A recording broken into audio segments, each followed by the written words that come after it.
I hate goodbyes. But today we say goodbye to the 2023 Reds and look forward to a very bright future.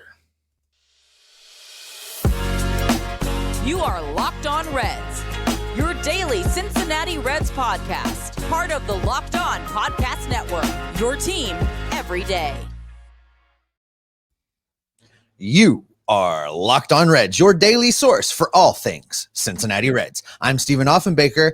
He's Jeff Carr, and we love baseball. We love these Cincinnati Reds, and we have taken that love for the game and we have turned it into information for you. Locked On Reds is part of the Locked On Podcast Network, your team every day. On today's podcast, we are going to talk about the 2023 Cincinnati Reds and them just missing out on making history. That's right. We're also going to discuss what we are pretty sure is the end of the Joey Votto era in the Queen City. We're also going to try and put this season into a little bit of perspective because Jeff and I don't necessarily agree on what that perspective is. And then before finishing up today, we are going to take a little look into the future and what 2024 might hold for the Cincinnati Reds. Before we get into any of that, I want to shout out the sponsor of today's podcast. It is brought to you in part by Gametime. Download the Gametime app, create an account, and use the promo code LOCKEDONMLB for $20 off your first purchase. Last minute tickets, lowest prices guaranteed. All right, Jeff, before we dive into the end of the 2023 baseball season, I want to just take a second and congratulate you and congratulate me because with the completion of that baseball game, we have now both logged 5 full seasons covering the Cincinnati Reds in podcast form. We've been doing it for a while, man, and this is our second season together here on Locked On Reds. It's been interesting. I mean, this season has been far and away more fun than last season was, and we'll get into all of that. We've got an offseason to celebrate this team, to look ahead to what the future's going to be, but we do want to kind of start off today's episode by really just calling it what it is. It's a disappointment that the Reds didn't make the playoffs, but two things can be true. This season was awesome, and the team took a big step forward, and we weren't expecting as big a step as they took, but it's a bummer this team missed the playoffs. Let's park it right there. We'll start with the bummer. Well, it is a bummer. And I mean, you and I have talked about this on previous episodes and many a time huddled around a standing rail whilst consuming our favorite beverages, where for me, the questions, it's how you ask the question. Was the 2023 baseball season a success? No, it was not a success. They didn't make the playoffs and they didn't win a World Series. And that is what determines success in a professional sport in Major League Baseball. Now, that being said, throw that out. Did they make great strides? Absolutely. Was Nick Kral's execution of his plan and vision spot on? It sure was for the most part. Are there going to be things we pick on him about? Oh yeah, he's got some stuff coming from us. But at the end of the day, you're right. You said two things can be true at the same time. I can be disappointed. I can feel like the season wasn't successful because of the reasons I stated, but I can also feel like there is a ton of hope on the horizon. Yeah, and I think that it's interesting because the television broadcast on Bally had a great statistic that John and Chris both talked about, and I was looking for it to find the detail of it, and I couldn't go back and find it on the broadcast. But suffice it to say, I remember the gist of it. The Reds are one of a very few teams in the history of baseball to go through an entire season and hit over 185 homers as a team, and also steal over 185 bases as a team. The ability to hit with power and the ability to use their speed on the base paths in the way that the Reds have done it is such a rarity. And this is where the disappointment lies with me, is that the shortcoming, the Achilles heel, if you will, sorry, Aaron Rodgers, on what was the 2023 Reds was pitching. And we knew it from the start. Now, from the start of the season, we said bullpen. The bullpen is what basically held them up for as long as it did. But the pitching as a whole is what killed this team. And I hope that we get this kind of an offensive performance next season, because if you can combine the two, then we're talking about a real juggernaut. No, absolutely. And, as we work our way through the offseason, folks, I know you're tuning in today. There's a little bit of a sadness surrounding the end of the baseball season, a little bit of sadness surrounding the Always fact is. that we're not going to be talking about postseason baseball for the Reds this year. There's some sadness in the conversations we're going to be having all offseason long about Joey Votto and him Happiness, though. probably not Yeah, being yeah, here. yeah. But there's a lot of things that are positive, and this youth movement and the numbers that they put up and the feats that they accomplished. That's a great place to start. 185 plus homers and 185 plus steals. Now, obviously, some of that was driven by Major League Baseball's rule changes and making it a little bit easier for runners to go. But that's also the being in the right place at the right time, with the Reds infusing these young speedsters, so many guys that have the ability to swipe a base. And now you've made it a little bit easier for them. And that's going to be a big part of the Cincinnati Reds offense moving forward. I think when we start to look at the shortcomings of where this team was, some of it, there's really no place to point a finger of blame, because could we have really anticipated that as many starting pitchers would be injured for as long as they were? We couldn't have anticipated that. So you can't point blame for that, but you can point blame for breaking camp in Goodyear at the beginning of the year with guys like Luis Sessa and Connor Overton in the rotation. So some of it, there's blame to pass around. Some of it, you have to kind of shrug your shoulders and say, well, that's just baseball. Yeah, and I think, too, it's a bummer to say this, because every single season, including last year where the Reds lost 100 games, the front office comes out and tells us they believe we have the kind of roster to make the playoffs, to make some noise, make a run, all this other stuff. So if they said that and they meant that, then they should have been able to build that. But I think it's very evident that this was the transition year. If they did good, they did good because guys came up and really turned into some awesome players. And that's exactly what happened. The problem was they didn't plan for that, which in years past we have kind of dinged them on, hoping for the best, but hoping for the best, but also planning for the best. I low-key think that they were hoping for the best, but really planned for the worst in this. And so that if things fell apart, if things didn't happen, it was at a low cost, unlike what the Mets, Padres, and Yankees did. But that's not a suffice excuse to say, well, this is, why, and I'm not mad about it. I really wanted to see them make the playoffs, and we can go back to the trade deadline. We can say, yes, they should have done a little bit more, but I also understand why they didn't do a little bit more, because future years are going to benefit from them not doing more than they did. But with all of that, it led to an end of the season that I feel was very unsatisfying for one of our favorite players ever in Joseph Daniel Votto, because I felt like we got to a point where it was like, hey, this team can make a playoff run for Joey in what's probably his eventual last season, and what was his actual last game of the season. And we feel pretty strongly it might be his last game as a Red.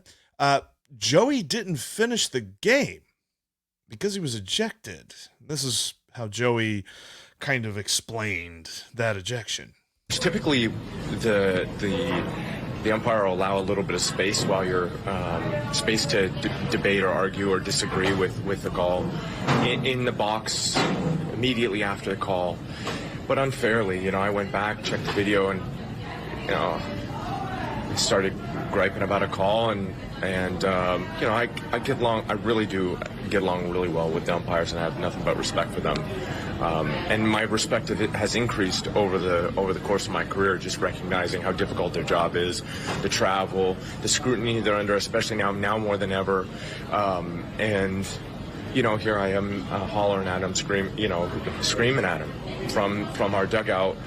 And then rightfully so, he ejected me. The game has to continue, and I'm interrupting the game. And then I wanted to say something to him, and really the exchange was, just standard exchange, just a disagreement in terms of, not a disagreement. Actually, he was excellent. Like, I said my piece, and he said, well, maybe, but, you can't do that sort of thing. So he handled it as professionally as he could, and I in that instance, let emotions get the better of me. I don't know if you Joey. saw it, but Joey also tweeted out an apology to the fans, saying that he was sorry for those that came out to see him. And, you know, a lot of Reds fans I know made the journey to St. Louis to see what was going to be. Pretty much, we're all fairly certain Joey Votto's last game as a member of the Cincinnati Reds. So I know there's disappointment surrounding that as well. You know, I don't know, Jeff, if maybe the frustration of the weekend overall got to him a little bit. I was a little perturbed. We have a channel on the Discord server that's basically where we, you know, debate the decisions of David Bell. And if ever there was a conversation for that channel, it was, why wasn't Joey Votto in all of the games to wrap up the season in what was probably his final season? And I've heard the arguments that, well, the Reds were trying to win a playoff game and he might not necessarily have been the best person in that situation. You know, we've talked about this. Sometimes analytics are great. Sometimes looking at what the computer tells you is great. And sometimes you got to look at the whole picture and you got to see everything that's in front of you. And I think David Bell failed to do that this weekend in St. Louis. Yeah, and I agree. And it's funny because the big one that really confused me is on Friday, instead of Joey, Nick Martini started. And then Nick Martini hit a 3-run home run. And, you know, what do we know?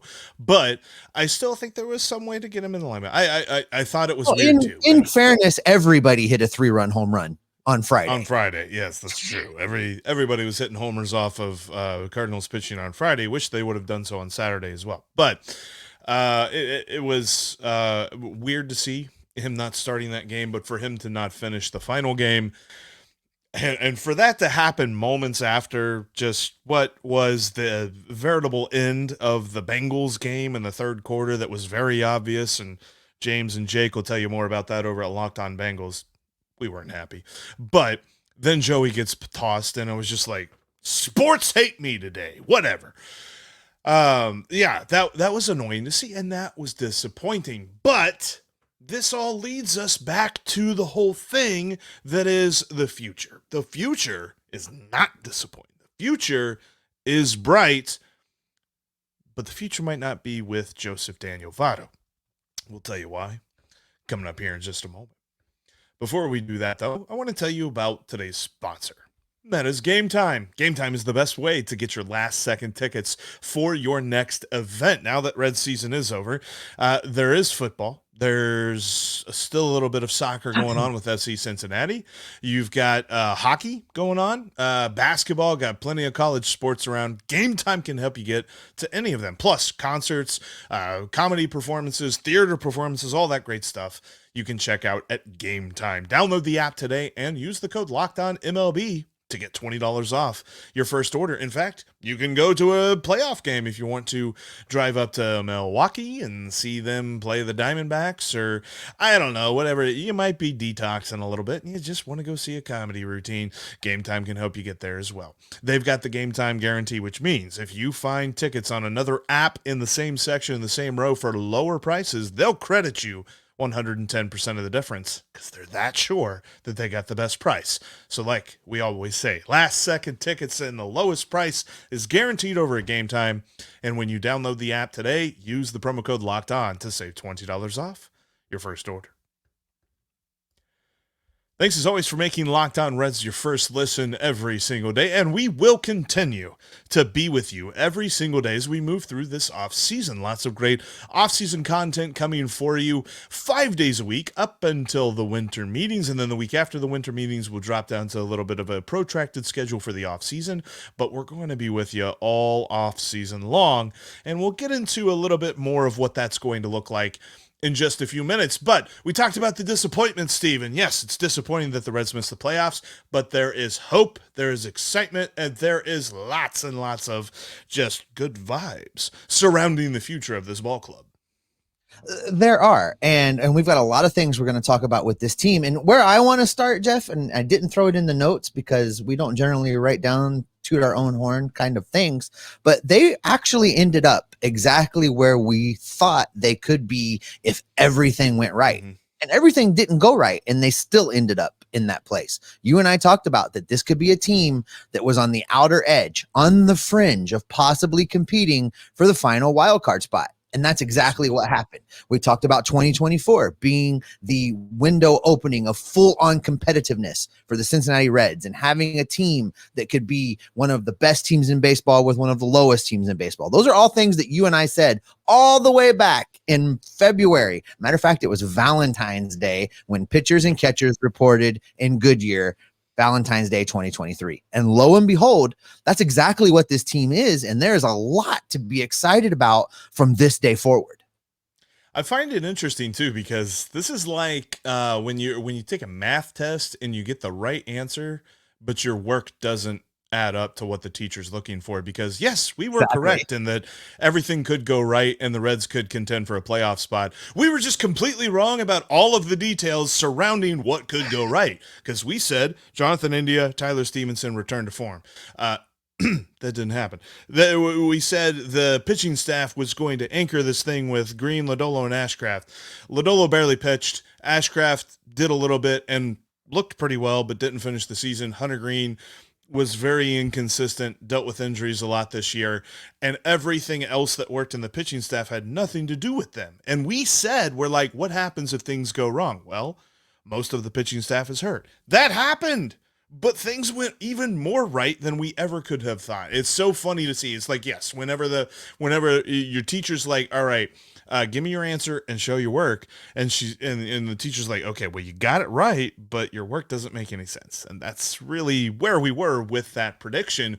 But let's not take away from the fact that this team, the Reds have turned things around. And in record time, they've had one of the biggest single season gains in win totals and in winning percentages in franchise history, as in the best gain since Major League Baseball went to 162 games. Yeah, their win percentage jumped from 383 to 509. That's an increase of 0.126. That's a big jump. Yeah, I mean, remember this team was a 100-loss team, and it's hard. Do you remember how bad that felt? And now we look at this team, and we're at 82 wins, and it feels like it's just a whole different world, and just so much positivity to be gleaned from that. And listen, Jeff, I know you, I know me, I know everybody that follows sports in this city that we love. Our tendency is to focus in on the negative of they didn't make the playoffs, the negative of they missed out, the negative of Joey leaving, the negative of the pitchers being hurt, all of those things. But there's so much good. They did so many good things with this bunch that they assembled. And you're right. How they did it was nowhere near what we thought it was going to be. We both thought that Ellie De La Cruz and Matt McLain would both be on this roster. Neither one of us predicted that Matt would be the better of the two in their initial offerings in Major League Baseball. Neither one of us thought that we really didn't think we would see Noelvi Marte in the big leagues in 2023. Oh. And yet there he was and rides this amazing hitting streak all the way through to the end of the season. None of us thought that CES was going to be such an immediate impact player that he was when he got here, and demonstrating clearly this is where he belongs and who he's going to be. It's just so many things that we can grab a hold of that we didn't predict that countered all of the things that should have been that didn't happen. And it's interesting to note, like, all of this jump. And also interesting to note, I was talking about not showing your work and everything. I got that wrong. It's 506 instead of 509. I wrote down 509. It's 506. So anyway. I'm sorry. I trusted your Northern Kentucky math. Yeah. It's my bad. It's just a few percentage points. Hey, I also went to school in Alabama. Forget about that. But yeah. So anyway, big jump year over year. And just kind of looking at, to put this into perspective, the biggest jump in franchise history, 162 games or not, you go all the way back to 1919 when the Reds won their first World Series. 1918, they won 68 games. And that was in 129 games. So it still actually wasn't that horrible. But then the next year, they won 96 games. That's a jump that I hope we never have to see it again, because I hope we don't see the Reds go back down into that win total. But that was a jump of 155 percentage points on their winning percentage. The biggest win percentage jump was from 37 to 38 at 183 points. But it's so interesting to note the way that they did this jump this year is that for a guy like me that constantly is optimistic about this team, it's a dream come true, because as optimistic as I could have been about all these call-ups, I was not this optimistic. And I was so happy to see how everything just fell into place with the way that everybody, and we didn't mention Andrew Abbott comes up and pitches well. Brandon Williamson initially doesn't pitch that great, but then improves a lot. And then you see, your continued success of some bullpen guys that we didn't expect anything from. And all in all, just the way that this team played, as optimistic as I could be, it just made me so happy to see. And the only thing that they missed was not making the playoffs with it all. And I think this would be a great time to just give a little bit of kudos to the newly appointed president of baseball operations, Nick Krall. I think he definitely earned that promotion. He was given, he was given one of the rawest deals, one of the toughest assignments in all of baseball. He was asked to come in and take over for a general manager, president of baseball operations that had been given a little leeway to spend. And he was given the marching orders to undo it all and still put a competitive product on the field in a certain period of time. And that's what he did. He came up with this plan. He made a lot of unpopular moves. He did a lot of things that had us all gnashing our teeth and clutching our pearls, Jeff. But at the end of the day, it resulted in Spencer Steer. It resulted in CES. It resulted in this influx of young talent that are all at the major leagues already. And it's why they were flirting with a playoff appearance. So shout out to President of Baseball Operations, Nick Krall. And what's interesting is, kind of segueing from that, the amazing talent that came up, the roster kind of, should I say, doesn't need Joey Votto moving forward, as painful as that is to say. And we talk about this, and I want to talk about this here in just a moment, and then we'll also segue into what folks can expect from us during the offseason. But Joey Votto, and whether or not he's going to retire or what's going to happen here, is very interesting to me, because on an objective level, this team is pretty good, even if you don't include him on next year's roster, which we'll talk about that here in a few moments.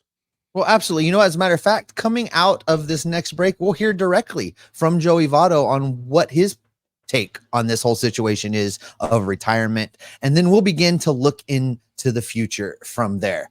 Coming up, we're going to break out that crystal ball. We're going to look at those things. We're going to look towards what the future holds for the Cincinnati Reds. We've got that coming up next.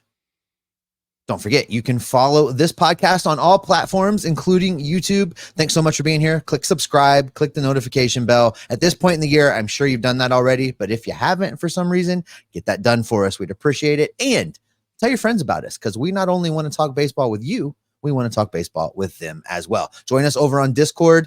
Great community talking baseball there. We're going to be there all off season long, floating trade ideas, monitoring what everybody else is doing, and hearing directly from you. The link to join that community is right down there in the episode description. So join us over there today. All right, Jeff, it's time to kind of look into the future. And obviously we have a whole off season to do this, so we don't have to try and cram it all in. But the biggest question, I think, on everybody's mind right now, this second, is Joseph Daniel Votto going to be here or not? I have managed to form several close relationships within the Reds organization. And I know as early as May, the Reds kind of made their intentions clear. They weren't going to pick up this option. Joey wasn't going to get paid the $20+ million for 2024. But what wasn't done was any plan announced. Was Joey going to retire? Was he going to be traded? Was he going to be a free agent? What was he going to do? And I think that probably in large part was the wishes of Joey Votto. I don't know that for a fact, but it just kind of seems like that. So all of that being said, we now find our place as the end of 2023. And the question that everybody wants answered is, are you retiring Joey Votto? We'll see. We'll see. I can promise you this. Whenever I'm done playing, I will speak it. It will be fun and funny. I will give it the attention the fans deserve. I will give it the attention those that have supported me and our team deserve. And I am not there yet, but I can promise you, you'll enjoy it.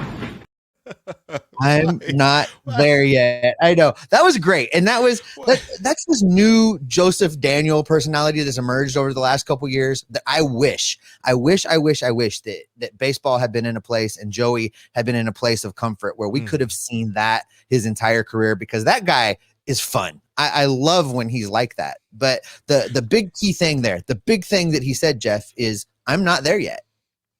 What? Okay. So yes, I do 1000% agree with you. I love this personality, but why does that clip, that one little clip for me, give me like George Costanza vibes? Like I'm getting George Costanza vibes from that. Like it's the cardigan. Yeah, it's because he's wearing the cardigan. Yes, he was in the pool. We got to clip that where he's like, yeah. He was in the pool. There's just something about that I'm like, man, what are we doing here? Okay, so for me, that last game that we went to at Great American Ballpark, I was like, this is it. This is it. All the things that they're doing, this is it. He's not going to return next year as a Red. That clip right there gives me, well, he's not retiring vibes. That he's not done. Like, he wants to play more. So, does that mean that he's done as a Red, but he's going to play somewhere else?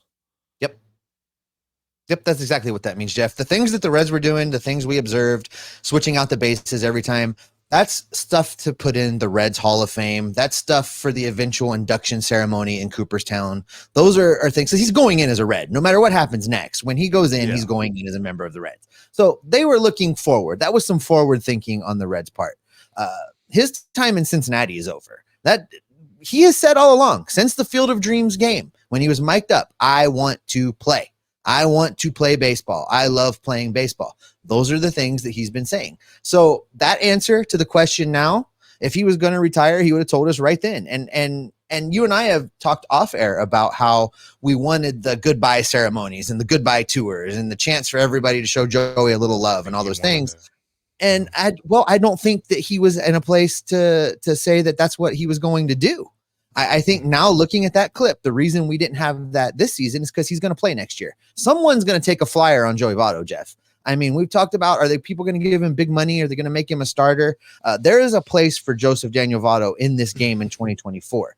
The question of whether or not Joey will do the things he needs to do to get into that place, I think it sounds to me like now Joey will. And then if he has a great performance, he can work himself into more playing time wherever he goes. But I think that if I had to put a percentage on it, I would say right now, on the first day of the offseason, I would say 90% chance that Joey Votto signs a contract with somebody and plays baseball in 2024. I just don't know, man. I don't know what to think. Cause like I was giving scenarios of which he will stay with the team like 3 weeks ago. I was very sure that he is done and retiring 2 weeks ago. And now I'm like, well, no, I don't think he's retiring. But in my heart of hearts, I believe that one of two things will happen. He will retire or he will be back with the Reds next year. I cannot see him playing for any other team. I don't think he will want to do that. I think that we will get to a point that if those are his options, he will retire. So I don't know. There's more to be said about this. And that is why we'll tell you what's going on this offseason, because definitely more to be said. As Joey says more things, we will have you covered every single day here on Locked On Reds. That's why we encourage you to also follow us on socials and things like that and join our Locked On Reds Discord page as well, because as more things come out with Joey, we will be all over the updates and give you our thoughts on them and what's going to happen, because I don't know, man. Like I'm so waffling about what is going to happen here that I don't feel strongly about any one take to say that I know this is what's going to happen with him, because this is not an at bat. This is not him trying to feel at a ball. This is not him trying to run the bases. This is Joey Votto's mind, which, as fun as he has been over the last few years, we know that Joey Votto's mind is a very confusing place to those of us that are not in it, and well, that's everyone but him. So it's going to be very intriguing to see how this all kind of unfolds a little bit, and that's going to be one of the biggest things we cover on top of the offseason plan surrounding this team and how they get better for next year. Yeah, and we've got a lot of cool things coming in the off season, folks. We appreciate you being here all season long, and I know that the Hot Stove League is a long period of time as well, but we're going to try to do things to make it fun.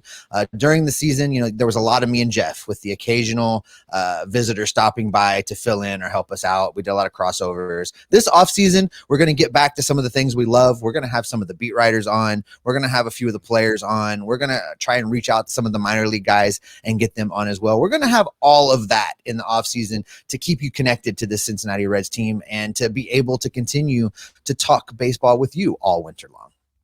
Yeah, we'll definitely get Tyler Stevenson back on. That was a great conversation we had last, I think it was about January. We talked with him. We'll definitely get Lucas Sims back on and talk to him about his year and just what it's like being a part of that bullpen that was constantly needed every single game, it felt like.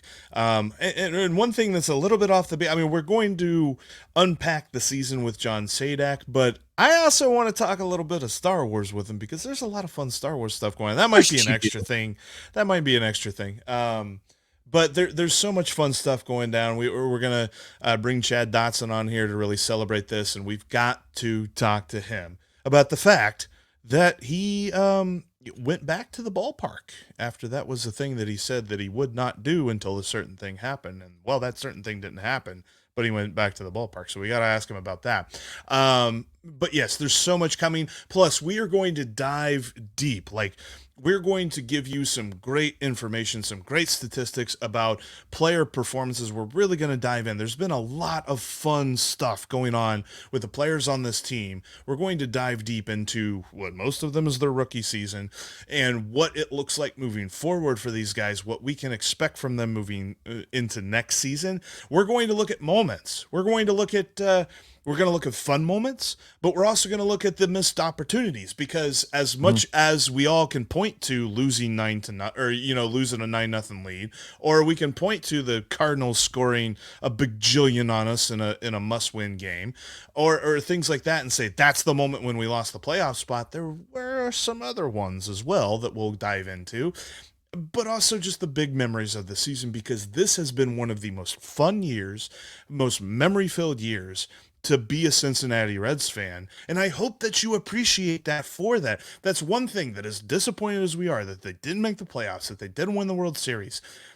Don't let that overshadow some of the fun and some of the awesomeness that we got to see this year. And all of those things being said, we also want to talk baseball with you. And that's why it's so important to be following us on the socials and make sure you're subscribed here on YouTube because Aloha Fridays, they're coming back. We're going to do the live shows all throughout the off season and hear your comments and your questions and try and cover the things that you all want covered because that's our favorite part of this, that you guys, you're the reason we do this and you're the reason we are here and you're the reason this show goes as well as it goes. Jeff, it's another exciting season of baseball. It's our probably most exciting season together thus far if we're looking at what happened last year. So I'm looking forward to this offseason. I'm looking forward to getting through it as quickly as possible and getting back to baseball in 2024. And you know what else we forgot people to to tell them to expect? What did we forget to tell them? The return of Aloha Fridays. They will return in this offseason. So make sure that you're following us and you've got that bell click to get notified whenever we've got new content for you because Aloha Friday is a live show where you get to join in with us and talk some baseball. So make sure that you are with us every step of the way because we will be with you every step of the way talking Reds baseball. Just like tomorrow, Steve, when we will be looking at the biggest need this offseason. As we set that up, because we're going to talk about it quite a bit, we're going to set it up on the tee for what will be coming the rest of the offseason. But until then, you can bet what, Steve? We're going to be locked on Reds every single day. See you tomorrow. I hope Nick Kroll clicked that subscribe button. We're going to outline his whole plan. I think he's been a subscriber for a while.